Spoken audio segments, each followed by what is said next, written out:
Hey there, Ramon here from Codesee, and in this video we're going to annotate a map. Now Maps already does a great job of providing us with some insights as well as a bird's eye view of the codebase. But I want to take this a step further. I'm going to leave some clues and hints for folks coming into the codebase for the first time or coming back in for a refresher. The codebase you see here is for our open source project, the OSS port. Now, folks coming in are going to have an idea of where to go with our map, but I want to make that even easier and make the onboarding a better experience. So this is a Gatsby project, right? Let's annotate this map so that folks coming in who either are getting started with Gatsby or have some experience with Gatsby can get right into it. And we're going to do that by adding a series of labels and annotations to our nodes here. Remember that these nodes represent files and folders. So let's start with this source folder here. That's where folks are probably going to come in first, and you'll see we've got a series of parts here relating to each other. Let's start here and sort of work our way outwards. Let's start with, for example, types.ts. I know this to be a TypeScript section, so I'm going to make this a TypeScript label. So any nodes that I color teal are going to be related to TypeScript. So I can click over here on the left and annotate it accordingly. That's how you create labels. Let's create a couple more. I'm going to see here some parts that are related, for example, to static content. I'll make that red. I see here one for dynamic pages. Let's make that purple, my favorite color. Let's see what we got. We got files unrelated to development. I'm going to call those other. And one more. Let's go with static resources for things like fonts and images. Cool. Alrighty.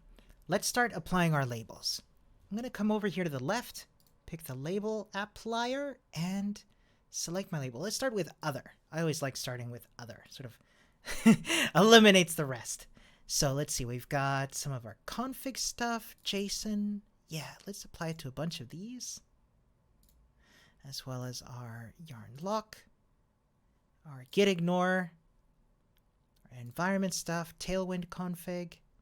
That's kind of related to static content, Gatsby browser, and our GitHub actions, and our dev container. I think that's pretty good. Let's leave that for now. Let's apply some more labels. Let's go with static content. I'm going to apply that directly to the pages folder. That's where all the pages with static content are going to go. Hence the label. Next up, we've got dynamic pages are going to go in templates. That's where I'm going to apply all the content related to the pages themselves. Then we've got static resources. And as I'm making this, you're probably going to start thinking like, there might be other labels we'll need here. And I absolutely agree. Like that. Fonts. What else is static? The static folder. And what's in docs here? Yes, some more static content. Put that in there. Perfect. The projects folder itself is where some more dynamic pages come from. So I'm going to apply. Oh, no, wait, that's static. So that's going to go right there. Perfect. Then we've got a couple more that are some sort of not related to any others.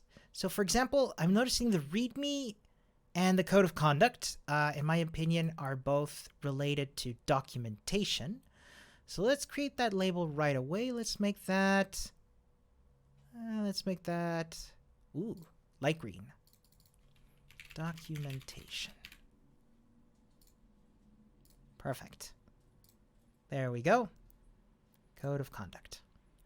Then we got some more. This one's related to React stuff. Now, I could go ahead and actually, I'll just do that right away. React.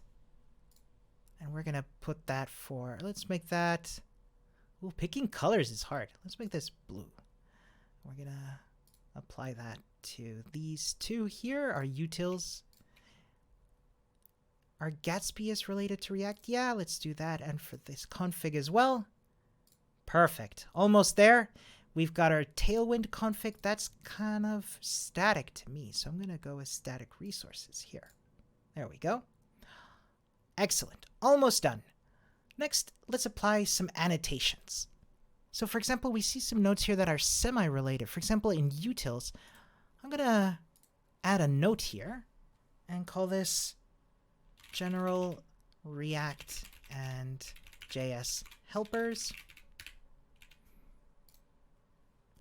Let's annotate some more of these. For example, our projects. Maintainers put their projects in here.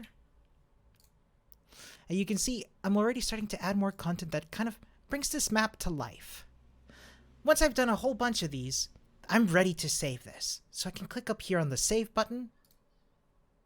And then, because by default it's private, I'm going to click on Share and make that public. This will allow anybody, given that this is an open source project, anybody with a link can go ahead and take a look at this map.